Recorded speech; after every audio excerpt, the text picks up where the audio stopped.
The fall of Jericho. Now when Joshua was near Jericho, he looked up and saw a man standing in front of him, with a drawn sword in his hand. Joshua went up to him and asked, "Are you for us or for our enemies?" "Neither," he replied, "but as a commander of the army of the Lord, I have now come." Then Joshua fell face down to the ground in reverence and asked him, "What message does my Lord have for his servant?" The commander of the Lord's army replied, "Take off your sandals, for the place where you are standing is holy." And Joshua did so. Now Jericho was tightly shut up because of the Israelites. No one went in and no one came out. No one came in. Then the Lord said to Joshua, "See, I have delivered Jericho into your hands, along with its king and its fighting men. March around the city once with all the armed men. Do this for 60 days. Have 7 priests carry trumpets of ram's horns in front of the ark. On the 7th day, march around the city 7 times, with the priests blowing the trumpets. When you hear them sounding a long blast on the trumpets, have all the people give a loud shout. Then the wall of the city will collapse, and the people will go up, every man straight in."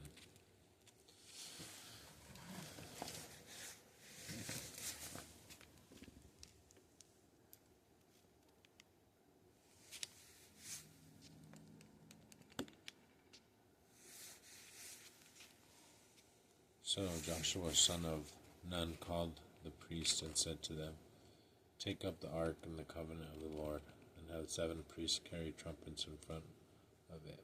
And he ordered the people, "Advance, march around the city with the armed guard, doing ahead of the ark of the Lord."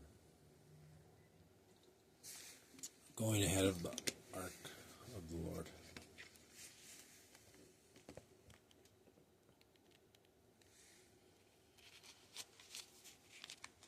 When Joshua had spoken to the people, the 7 priests carrying the 7 trumpets before the Lord went forward, blowing their trumpets, and the ark of the Lord's covenant followed them. The armed guard marched ahead of the priests who blew the trumpets, and the rear guard followed the ark. All this time the trumpets were sounding, but Joshua had commanded the people, "Do not give a war cry, do not raise your voice, do not say a word until the day I tell you to shout, and then shout." So he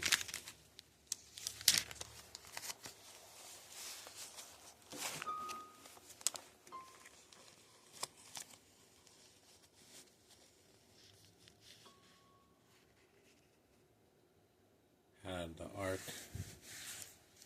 of the Lord carried around the city, circling once. Then the people returned to the camp and spent the night there. Joshua got up early the next morning, and the priests took up the ark of the Lord.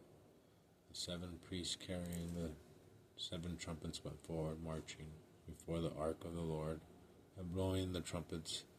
The armed men went ahead of them, and the rear guard followed the ark of the Lord, while the trumpeters kept sounding. So on the 2nd day they marched around the city once and returned to the camp. They did this for 6 days. On the 7th day they got up at daybreak and marched around the city 7 times in the same manner, except that on that day they circled the city 7 times. The 7th time around, when the priest sounded the trumpet blast, Joshua commanded the people, "Shout, for the Lord has given you the city and all that is in it are to be devoted to the Lord. Only Rahab, the prostitute, and all who are with with her in her house shall be spared, because she hid the spies we sent. But keep away from the devoted things, so that you will not bring about your own destruction by taking any of them. Otherwise you will make the camp of Israel liable to destruction and bring trouble on it. All the silver and gold and the articles of bronze and iron are sacred to the Lord, and must go into his treasury. When the trumpet sounded, the people shouted, and the sound of the trumpet, when the people gave a loud shout, the wall collapsed. So every man charged straight in, and they took the city. They devoted the city to the Lord, and destroyed with the sword every living thing in it, men and women, young and old, cattle, sheep, and donkeys. Joshua said to the two men who had spied out the land, "Go into the prostitute's house and bring her out, and all who belong to her, in accordance with oath to her."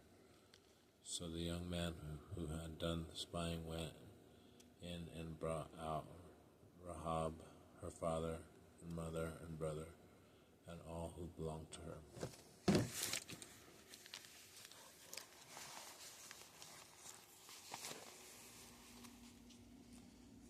They brought out her entire family and put them in place outside the camp of Israel. Then they burned the whole city and everything in it, but they put the silver and gold and the articles of bronze and iron into the treasury of the Lord's house. But Joshua spared Rahab, the prostitute, with her family and all who belonged to her, because she had hid the men Joshua had sent as spies to Jericho, and she lives among the Israelites to this day.